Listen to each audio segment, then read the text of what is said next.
What's up, everybody? It's Michael Boothby with Lovewise Media, and I'm here today with my good friend Heavy Meadow, talking about the release of his second album, The Magician. And just to kick things off, Heavy Meadow, your first album was titled The Fool. Your Yeah. second album, The Magician. So both titles reference the beginning of the major arcana from the tarot. So to begin, can you explain the significance of this progression and how it reflects your artistic journey? Yeah. I mean, um, it really feels like it's chosen me in so many ways. Um, I really did not intend to do this cycle. I was just making songs and looking for kind of, my story to tell through the song making. And one really important influence on my path as a songmaker and as a bard has been social media, and my Instagram uh, community, and that as a canvas and an archive um, of my musical and artistic and spiritual journey. And when I first started making content for Instagram, I thought to myself, oh, you know what would be a cool idea? Because I love the tarot and it's been a big support for me for a long while as I've, Same. journeyed from my head into my heart and into my intuition. Um, and um, and I thought to myself, well, there's this big tarot community on the gram. Maybe I'll like write a song to maybe I'll write a song for every like a 1 minute long song for each of the major arcana. Back then, before uh, Instagram was in this like total existential crisis about what it was, it used to have 1 minute limits on videos. So that was this interesting limiting framework that actually inspired a number of like cool songs over the years for me with working within those parameters. I didn't mind, I have the rest of my life to write longer songs. Right. Um, and it was fun. And so I wrote this 1 minute long song to the Fool. Oh, no, no, I should say that I'd been thinking about this project periodically, and then there was one night, only like a month or two into my Instagram journey, back in 21. Um, I was thinking one night about, this idea, and I was like, you know what? I wonder what the tarot has to say about this idea and how to actualize it. And so I pulled a card, and it was the Fool, and I was just like, That's so okay, funny. I guess we're getting started right fucking now. And then in there, I wrote this 1 minute long song to the Fool, and I posted it, and it got some play, um, and it got a little bit of attention, and I was inspired to write a song for the Magician the very next week, a 1 minute long song for the Magician, Mm. and I did, and I loved that song as well. I posted that, and it got no play. It was just like Mm. fucked by the algorithm. I mean, we just like live and Yeah. die by this totally mysterious, unaccountable, non-transparent Yeah. data machine that shapes our, like, obviously our consciousness as passive observers, but also as Mm. artists and creators, like how we create. It's just Right. bizarre when you really like think about how it's shaped the spiritual contours of our age in so many Mm. ways. Um, but for whatever reason, I was passed like that track, that post was passed over, got no play. I got totally discouraged, and I never wrote another one. Um, Wow. Fast forward 2 years, or a year and a half, some odd. I'm putting together my first full length album, and I am definitely in search of what I'm going to call the album and some sort of organizing principle. And it really is, it's a collection of songs that I had made on the mountain, and it's really like the collection was intended, me and my dear buddy, my producer Sam Cooper, who's a genius and one of my besties. We wanted it to feel like something that could just happen around the post-apocalyptic campfire, like really quite Yeah. stripped down.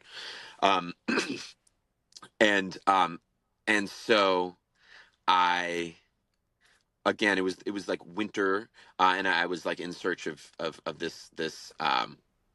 this organizing principle behind this first album, and I thought I would ask the cards, as I do. And it was my first pull of the new year.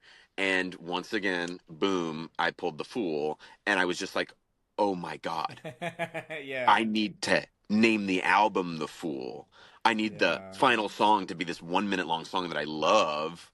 As this sort of like Her Majesty style, like little thing in the end, but then actually is like the title track of the album. I need to like go on a fool's journey. I had just bought my Linda, which is my motorhome, and I Mm. was like, I need to go. I'm in it right now. I need to go on this fool's journey, and I need to like become the self that the fool is calling forward, that the cards are calling forward. And then Mm. the cover of the album just like came to mind. It's just like in one big flash, and Yeah. um and so I went on this. I immediately got on the road after this album was released, and I was just going from town to town, spreading the word and telling this story. And it was like my first show was in Charleston, South Carolina, and I told for the first time this story of the Fool, um and how it had like made this big intervention in my life and had brought me there. And it was just like flowing. This story was just telling itself. I didn't prepare any remarks or anything. I just opened my mouth and this story just started telling itself from the stage. And I remember driving from Charleston, South Carolina to Jacksonville, Florida, which is where my next gig was, and having this moment of like it was a real kind of peak experience, sort of ecstatic moment of revelation, where I just felt this larger eternal being, this ancient and forever archetype, the Fool, just holding me and just taking me forward and Mm. feeling so safe and so held in this path that had been tread innumerably many times. And I was the wandering fool, I was the bard, I was the jester, I was what. They're all different. The shaman, they're all different ways of talking about the same archetypal energy. And I just felt so chosen by the Fool. And I did that for a couple of years, and as soon as the first album was done, me and Sam were already talking about the next album, The Magician, because I have a large body of work, and I still had a bunch of songs that I hadn't recorded, and then there were also songs that I hadn't yet written yet, but I knew needed to be written. And so the Magician talk was like it began years ago. Um, and and one just like amazing side story about the Fool is that Yeah. after my first year on the road, I went back and forth across the country. I was back in Virginia, and When was that? What years was that? I guess that was 2022. Okay, cool. 2022. 2021 into 2022. Gotcha. Um, yeah. Actually, that might. Yeah, I might need to fact check that. I can check on my through my Instagram No posts. worries. No Actually, worries. the times they cram and they cream. Um, yep, there it Wow. is. There they are, and there's that white pup, dude. The Fool looks up to yellowed skies. Oh, and there's our Yeah. magician. We love it. We love it. Wand, sword, coin, cup. Um, and so at the end of this tour back and forth, I found myself on my Instagram watching old videos, and I watched the first EP that I'd ever recorded, and it was recorded in my parents' basement at their place in New Hampshire. And I and some friends like we just like did it on a whim because they had some good equipment. And it was really slapped together and it was really stripped down, and I hadn't watched this thing for like since it had been released, and since I had like released a full studio album and like gone back and forth across the country and had grown in all these ways. And I was watching the video, and it's these three songs that we videoed, and then the audio was my first EP.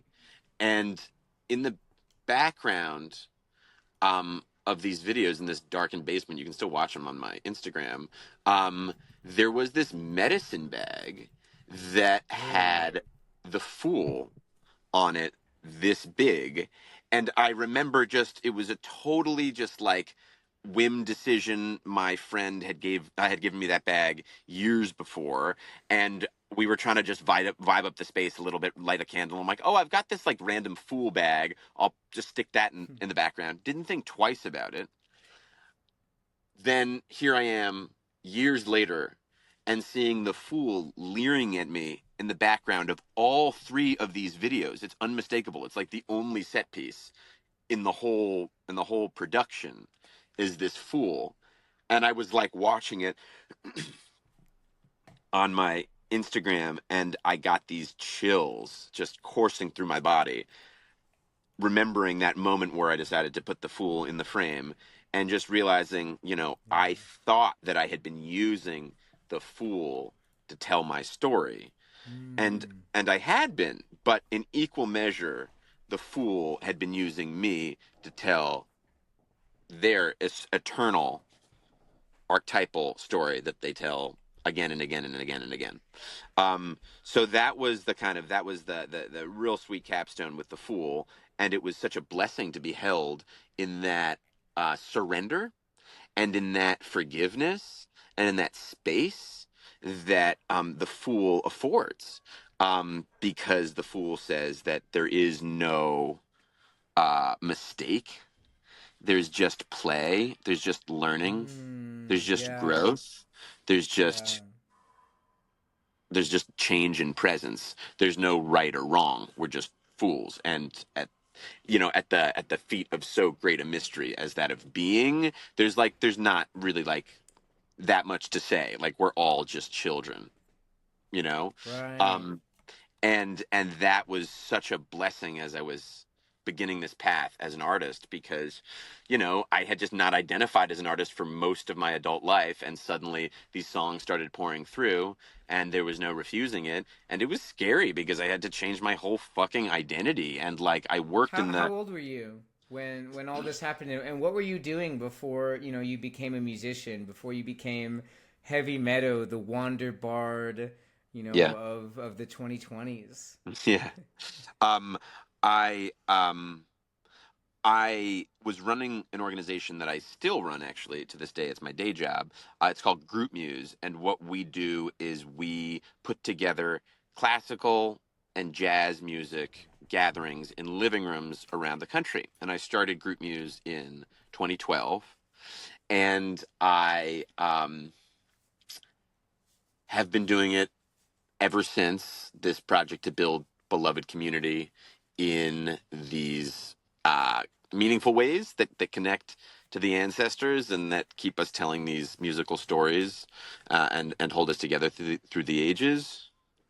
Hell yeah. This is you, sir. I'll Sweet take it. Apollo. I'll take it. I also I got some Dionysus in me though. I do. Me too. No, I do got some I am Dionysus. drinking. I'm Bacchus, dude. Dionysus in Bacchus. Hermes. I feel like you're like Dionysus in Apollo. You're Dianalo. I can be that. I can be that. I Um, love that.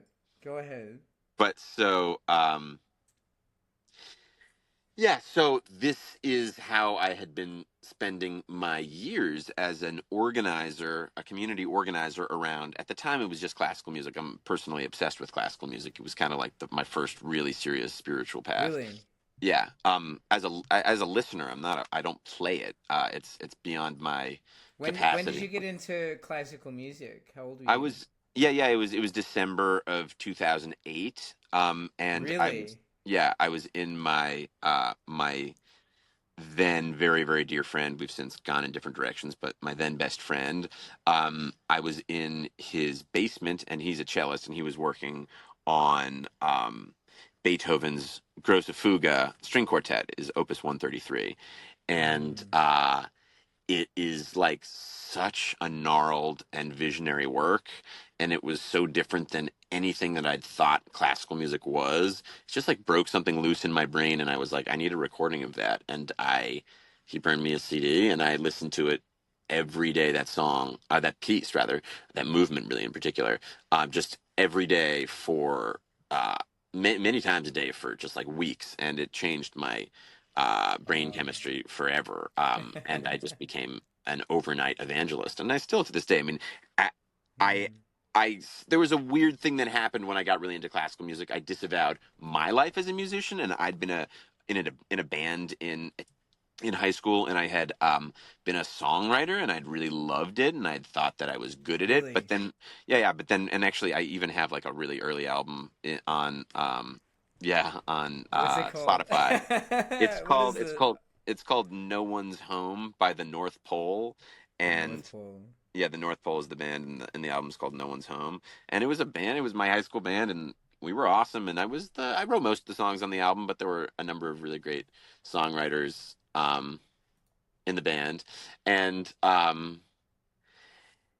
and yeah, I really just kind of disavowed that part of myself when I got super into classical music.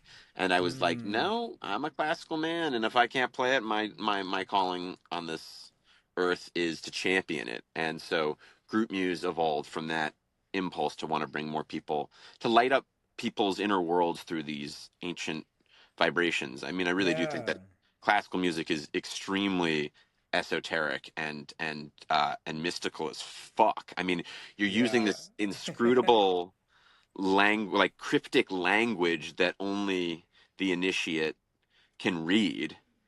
And if you're dialed in enough and you're Johann Sebastian Bach and you write these impulses, these like capture the vibration somehow through this language, if you do it well enough, your spirit, your genius, your insight can be revealed in the present moment, fucking Yeah. 400 years later. I mean, that's truly like It's immortality. it's timeless. It's truly It's timeless. timeless. Yeah, it's eternal. Yeah.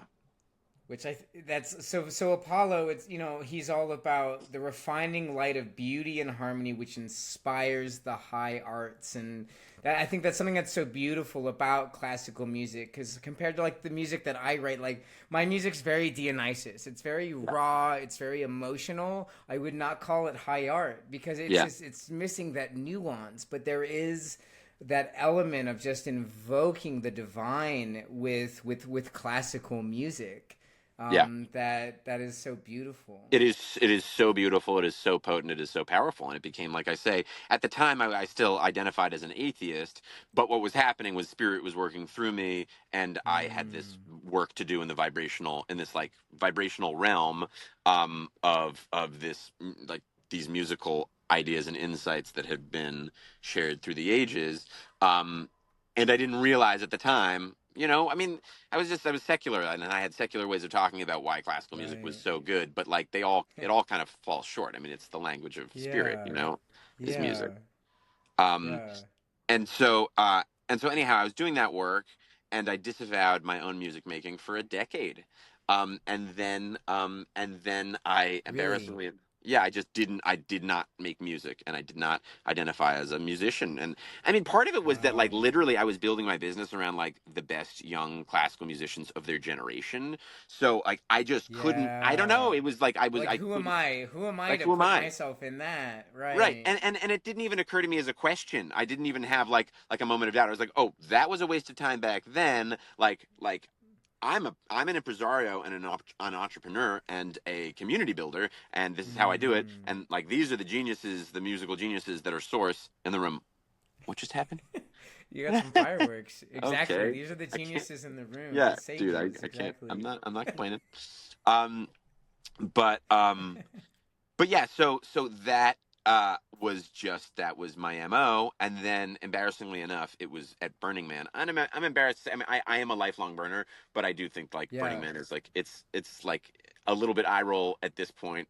I'll still go Sure. for the rest of my life, um, but it was really where I found my identity as an artist and You as a found your bar. identity at Burning Man. Yeah, and so like it's so embarrassing to say that because as much as I do like have to roll my eyes at a lot of aspects of Burning Man, it like gave me my song, and so like I will forever be indebted to Mm, it, and I will forever yeah, return to the burn with my song that's and give it back. beautiful. Like I just have to, Yeah. even if there are parts of the culture of Burning Man that I think are just like, but I went there. I it was my first time going, and I was packing, and I had wanted to bring my guitar. I had been like doodling on it like a tiny bit in the months leading up, and I was like, you know what, I could still Yeah. sort of play. It was like it was an inkling, and I was like, huh, I wonder if I should bring it to Burning Man. Nah, it's too big. And my then partner was like, well, you could bring this ukulele that had been hanging on the wall that I had never once played, but that my neighbor had given to me on a whim. And I was like, okay, because it fit.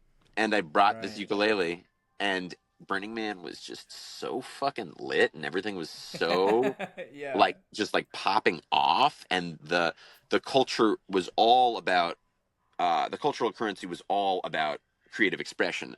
And I was just like, I had this uke in my hands, and I was like, okay, and I was like, this can be one, a way of contributing to this culture of expression, but also a way of like transmuting my own anxiety that I wasn't cool enough to be there. um and um Mm, and so I just did that for like 9 days, and it I just like, love that. yeah, it just stayed. And then I was taking the plane back, and I remember on the plane ride back, it was such culture shock, and I was just like, dang, like everyone seems so like just lifeless. But I still had my uke in my hands. But I'm like, but I still have this. And I was just, and I on the plane ride back, I was just like making little sweet tunes to myself, and I love that that. was, yeah, that was 8 years ago almost. Um, so, and my Saturn returns, like that whole this whole cycle was in my Saturn Mm, returns. Um, yeah, and so I got back to the East Coast.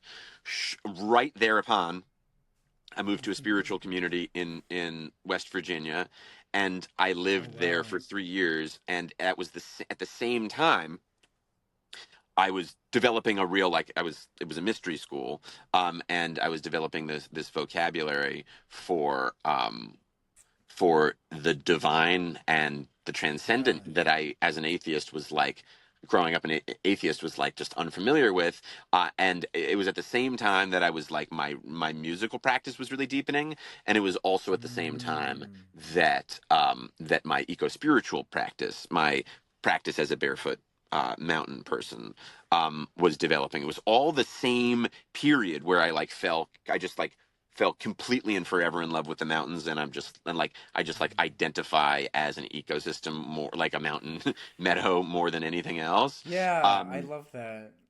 yeah, and at the same time, like, fucking getting deeper into this esoteric spiritual work, and then at the same time getting really into song making. So it was just like this life that it just, it was like, it was just it was warp speed. The whole like creative actualization was warp speed. And it happened like pretty fast, honestly. Really? Yeah, that it was like, About how long? Because I'm just I know we're here to talk about the magician, but I feel like this story that you're telling is your story of going exactly from like atheism, non-belief to the fool and the magician to the beginning of the major arcana, which yeah. is like understanding the divine. So I'm just really interested in, how did you come to understand divinity in the way that you now infuse it into your music as Heavy Meadow? I mean, honestly, understanding music as a faith practice, and that it's not just about exalting creation, it's also about having faith that you know how to make music. Hmm. It's actually just what our bodies are made to do, and this is how we worship. And so it's not about like, oh, I gotta like get better at this thing. That can come later. It's about having faith that you are a musician, that we are here as instruments of a larger will to make this place more Hmm. beautiful. And in my case, that is like through music making, but like we all have our callings into the beautification of this earth, and that Right. this is why she brought us here, is to like exalt her creation and to beautify it, make it deeper and more like complex, and and and profound. And so, yeah. What was your question? No, I guess it's just my question. I guess was just like, how did you come to like really experience the Oh, divine? the divine. Yeah, yeah, yeah.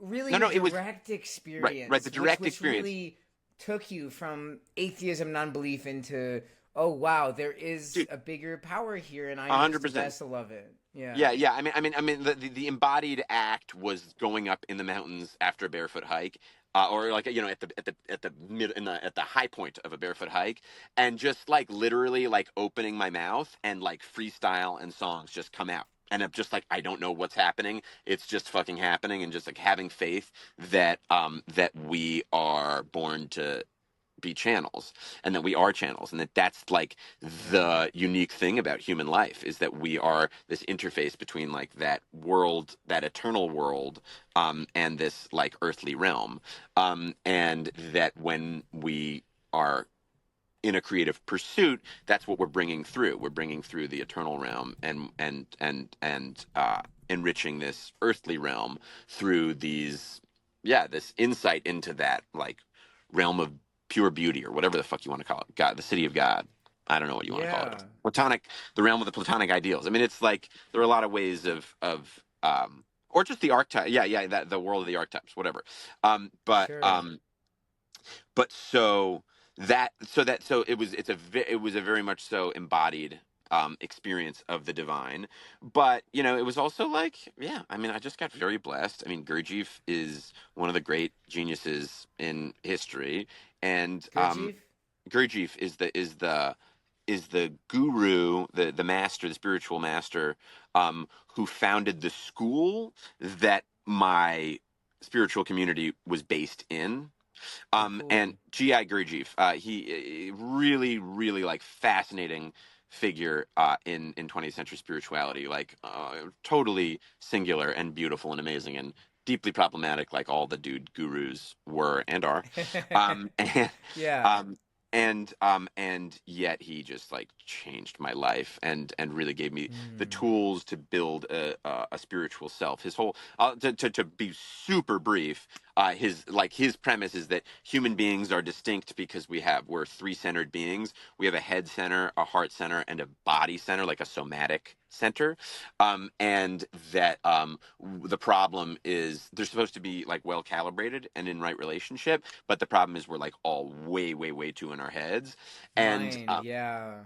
yeah, we're just way too in our language and our abstractions and all this. And that's it's actually like a slower way of knowing than like a somatic wisdom, which you just feel in your body instantaneously. Like if something isn't Right. right, you feel it in your body. You can tell yourself a story like, oh, that this seems sketchy because that dude put that thing down and then came this way, but like that's going to take longer than like your body as this most like preeminent instrument of knowing. And this is Mm. what Gurdjieff was all about. And so like when I think about my path, and trying to cultivate three-centeredness, um I think about like my barefoot mountain path, which is my body center. That's my body's work, is activating my body. And there are a lot of ways to do it. You can do it through dance or through sport or through yoga or whatever the heck. Mine is to be in my body, to transcend through this body membrane, is to barefoot hike, though I do love dancing and other ways of being embodied as well.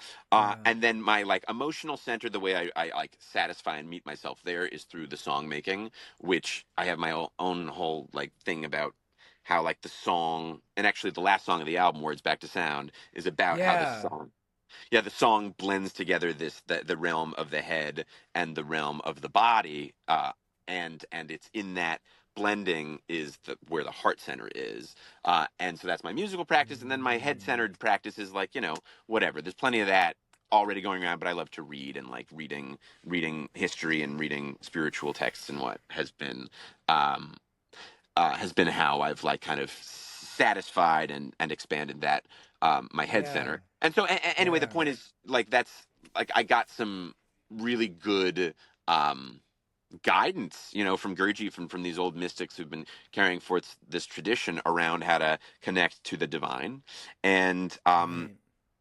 yeah. So that's kind of how it happened. And as time has gone on, it's become like very clear to me that like art making, the very notion of art, is actually kind of an abomination by my mind, and speaks to this process by which society was totally secularized and we had to be divorced from God, from the divine, so that capitalism and imperialism could rob us blind and take over the earth. Yeah. And one of the things that had to happen was this impulse to like create and channel invisible realms had to be accounted for but given a different name. And so this thing called art was made up. And it's like, oh, that's we call that art. It's like, well, anyone Yeah. like if you look at like fucking ancient Egyptian art, it's obviously all purely devotional, and like every surface is scrawled with like this ecstatic. Or you go to like an old a Gothic church, every single surface is covered in the most beautiful art, but it's devotional channeling. It's just like we have to make this thing so beautiful because God needs to be exalted, and like this is like my Right. work in this realm is to exalt God through this creation, and like that was obvious, but we really lost touch with that, I think, in the like secularization of society and the colonized mind and all that. um so That's yeah. just on that note though. It's so my I went to Bali in February with my teacher, and I'm now doing I'm an apprentice rebirther, so I'm working with like kind of it's a 2 hour therapeutic breathwork process. And but my teacher is all about the archetype, so that's like like all of these cards, this art are his work, and they're Feel all about gorgeous. the Greek, exactly the classical Greek Olympian gods and goddesses, because they all connect to those Jungian archetypes that are like almost a postmodern version of this same the hero's journey, the major arcana, the tarot, and just these stories and archetypes that have appeared throughout history that just keep emerging. And I guess in the Greek mythology, the energy of that would be pantheos, right? The Greek pantheon, but also the pantheons of all of the ancient cultures, which you can take these archetypes and sure the stories are a little bit different, but they're essentially the same. Yeah. And so it's like we're constantly retelling this story, this hero's journey, this fool's journey. And it's even just in your own life that it's like you felt that same calling of, Yeah, it's okay, I been wrote a song, I felt this opening, and then okay, I'm gonna ignore that, and then it's like 10 years later, you're like, nope, I gotta keep Dude, no, going it's with been this. it's been literally so crazy how much this has resonated with the changes and like has shaped these archetypes. This fool's journey has shaped Mm, my path, and like it almost feels like it's like you couldn't write it. It's just it makes too much fucking sense. yeah. And that's the hilarious thing about these archetypes is that we have been like conditioned to believe that like, they're like woo woo or they don't Right. exist or it's imaginary or whatever.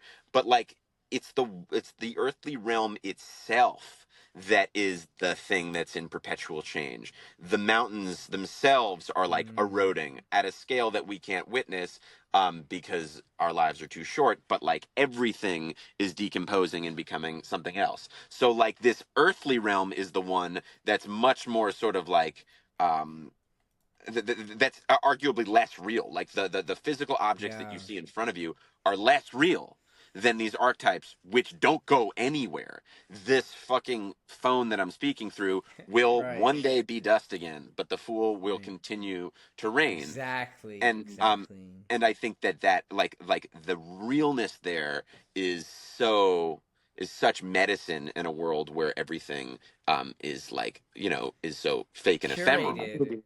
Yeah, Yeah, it's yeah, like and it's just like curated, it's artificial, yeah, and it's it's a just consumption cycles. It's just trying to like burn you yeah. through this to so that you buy the next one too. And so this work of like going from being the fool to the magician, like I didn't know what that meant. I knew it was Mm, happening.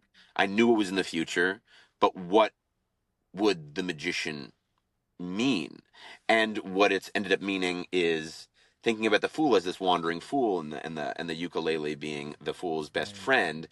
For me, then the magician is like, well, what does it look like when you can like root down a little bit and like maybe have a more produced thing where you're playing a bunch of different instruments and you're adding more effects and you're layering it on and you're more like the magician alchemizing in the workshop than the Wandering Fool. And we had the image that Mm. if the songs around the post-apocalyptic bonfire illuminated the Fool, for the magician, the idea was these folk, post-apocalyptic folk, find a house that's full of like really old instruments and just random Yeah. shit like drum Yeah. machines from the 1980s and whatever the fuck.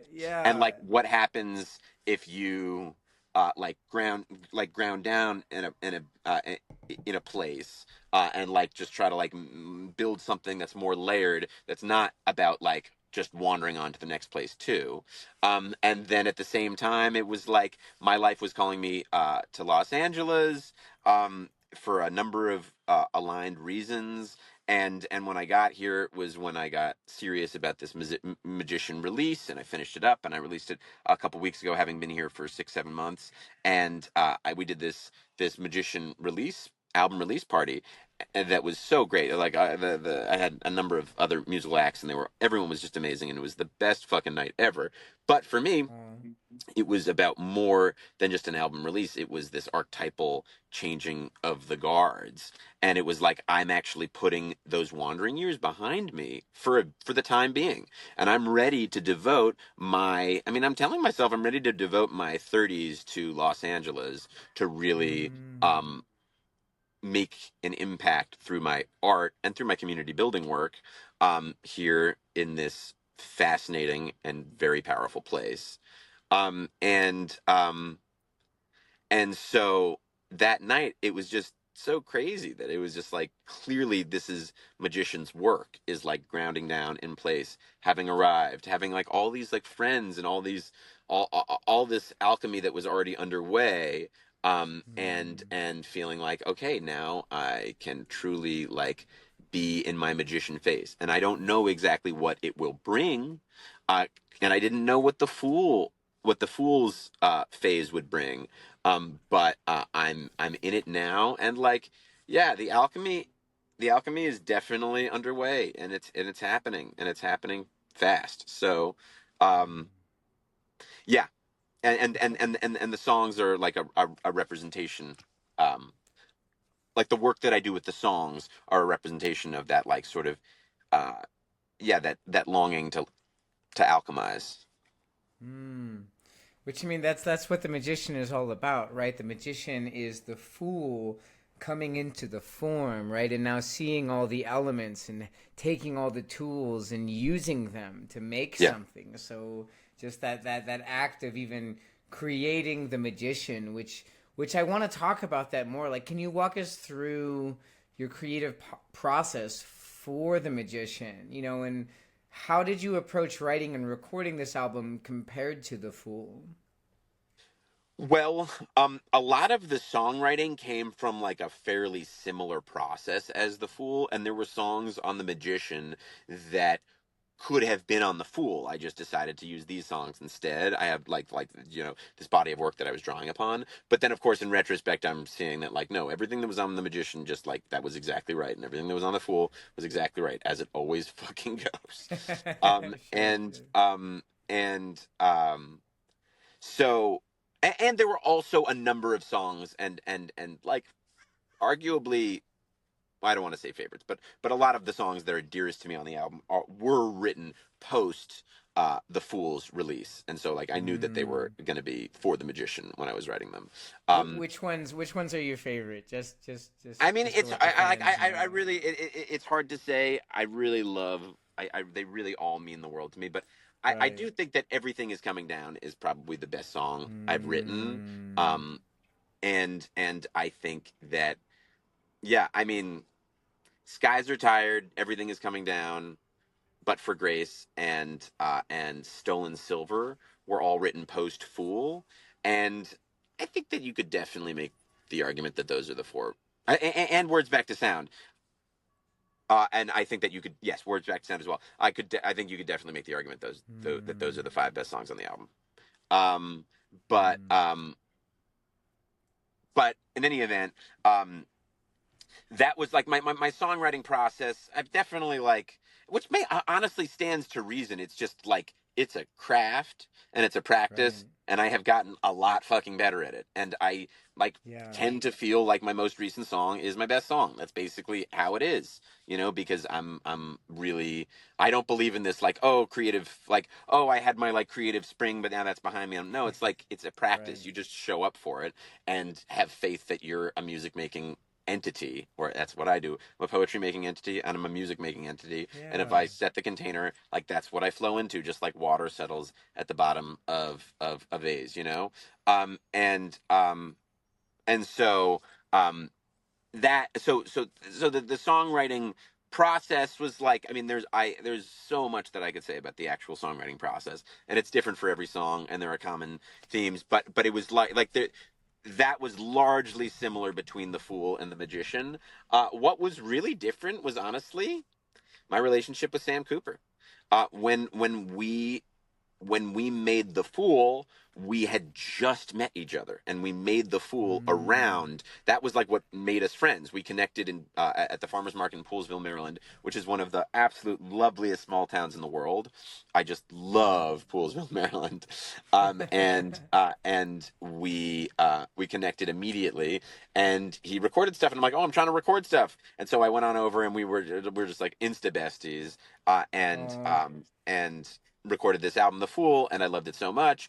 But like at that point, like I say, like we had right after The Fool was released, we had started talking about The Magician, and like, okay, The Magician is going to be fewer tracks. The Fool is quite long. It's 19 songs. The Magician's Yeah. 11 songs. It's going to be shorter, but we're going to like really dial in the effects. And Sam, I have no understanding of production. I do now much more than I did, but I'm still like such a noob. Um, but Sam Cooper has been doing this for his entire adult life and is so good at sonics and doing it in a very authentic and original way. And so a lot of it was just about, yeah, like faith in him as an artist and in our chemistry. And he lives at this farmhouse, in a gorgeous farmhouse in Poolesville. And so I would just like go for weeks at a time, and we would, do psychedelics together and get in really, really deep, and then record music. And That's beautiful. and also have like so many uh, illuminating conversations, and really like and jam a ton, and we really like grew together as this like creative Mm. entity making the Magician. And so yeah, that is, but again, that just feels like so quintessentially the Magician. The Magician has Right. their assistant, like they don't do it alone. The Fool is a solo wanderer, but the Yeah. Magician, like, has to tighten up the bolts, and use the white gloves and the black velvet, and like know the stage a little bit, know the scene, know how to control the elements. And that was all this process of like growing deeper in my relationship and in my trust in this collaborator, and like letting this rooting in this relationship, creative relationship, really Mm. bear its fruit. Um, yeah. I love that. And And I should just also say, I should wrap up in like 5 because okay. I'm supposed to hang with a homie in 10 minutes, in 15 minutes. Yeah, all good. So, okay, I got two more questions for you. Sure. You know, what do you hope listeners take away from The Magician? Are there any specific emotions or thoughts that you want to evoke with this album? Um, there are a lot. I do think that the thesis of the album is words back to sound is the last track. It's like really in a lot of ways the thesis of my work Mm, generally.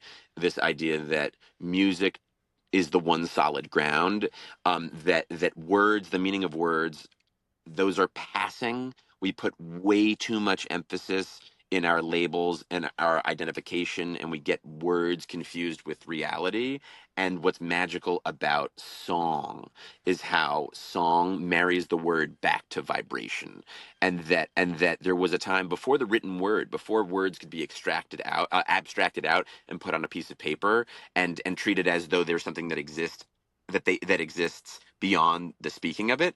all the word was spoken. That's all there was, and that's just music. We're vibrating at each other. We're emitting vibrations at each other. And so when we're talking at each other, we act as though it's just a bunch of abstractions moving in our processing center, but it's actually vibrations that we are receiving. And to be in the vibration is to be present.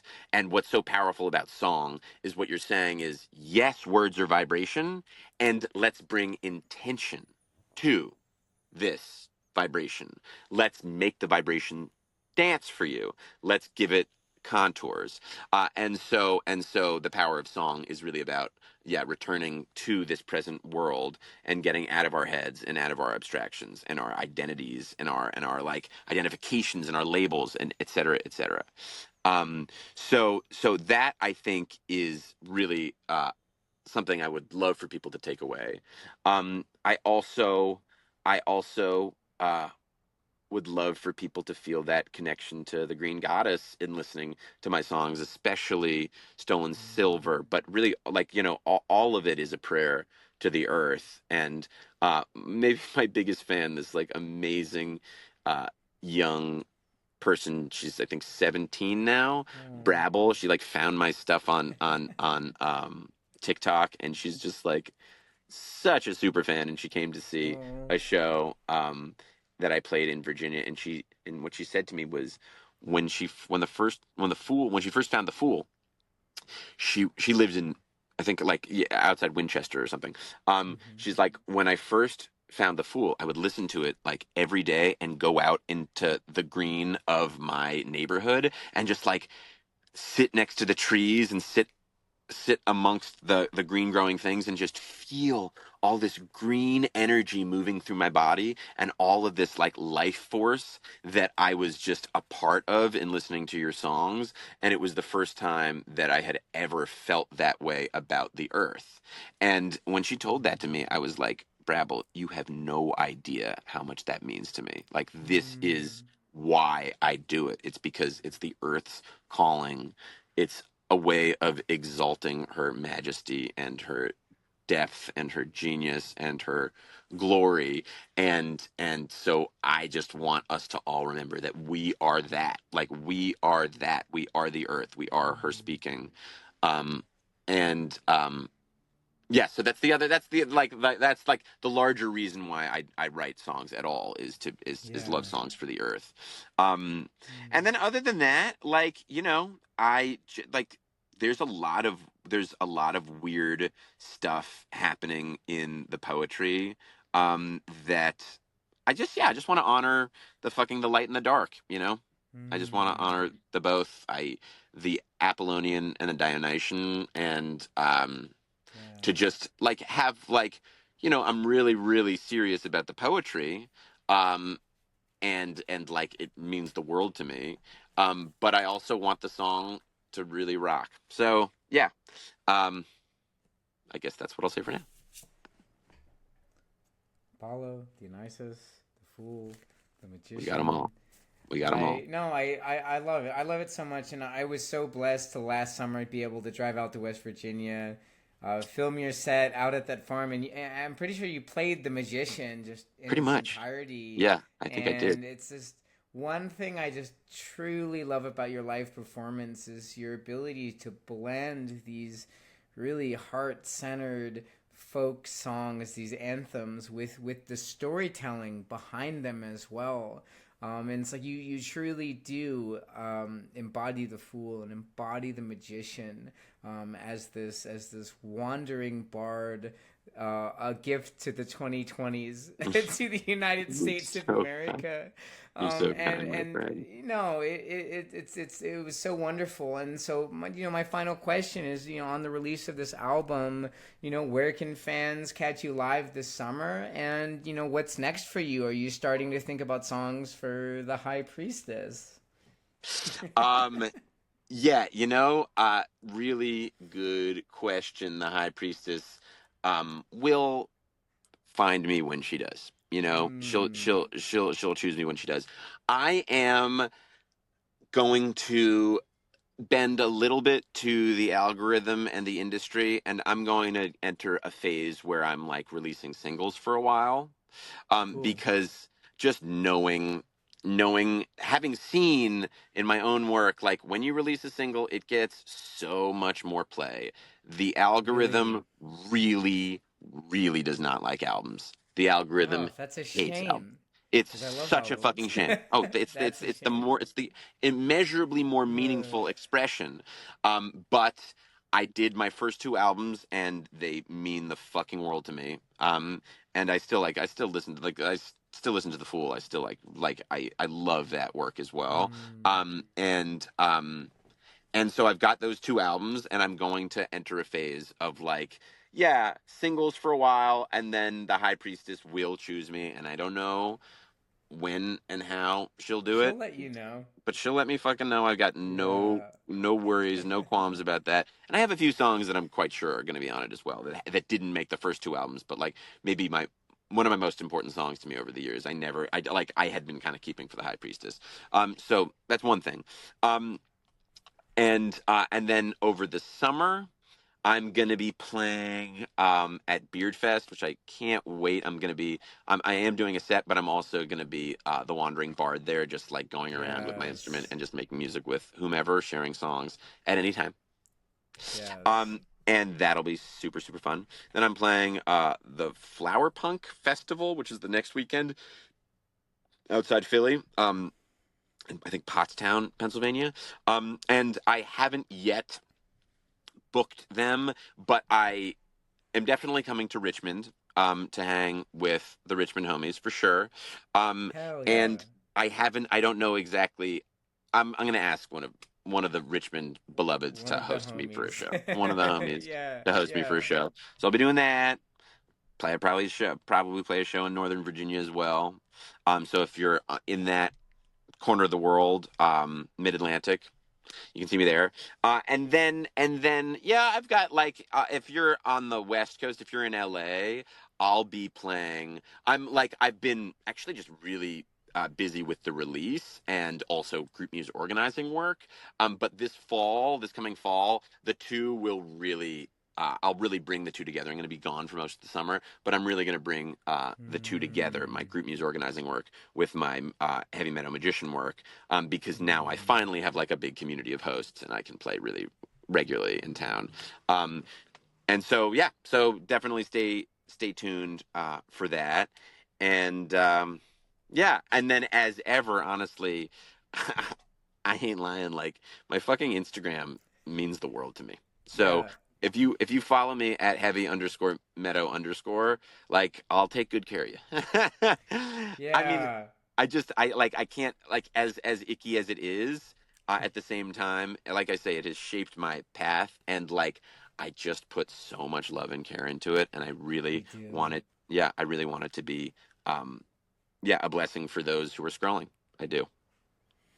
Yeah, no, I've been following you on Instagram, since we met, and I love it Yeah, because you really live it. A lot of people talk about it, but you yeah, live it. You live out of yeah, your fan, you write your songs, you live out in nature, you yeah, improvise songs yeah, to nature, yeah. to people on your Instagram. It's so beautiful. So, Yeah. so guys, Appreciate it so seriously, much. check out Heavy Meadow on Instagram You're and very kind, my check friend. out The Magician. It's his second album. It's out everywhere on all streaming platforms. So check it out. Guys, I'm Michael Boothby with Lovewise Media, and you can also catch the Lovewise Lounge at Beardfest. We'll be doing our late night loop lounge. We hope you come by Fuck Heavy yeah. Meadow. We'll Oh yeah. collab. We'll We'll make jam. some We'll trippy jam. shit. Yeah. We'll Hell yeah. jam. Hell yeah. Sweet, dude. Well, thank you so much for coming on. I Bless hope you, you homie. have a wonderful rest of your evening, and thank you everybody for tuning in. And we'll catch you next time. Y'all rock. Peace. Transmission's been had as the beast goes the whole. To heal ourselves is to heal the great will. I'm with you again, my boy.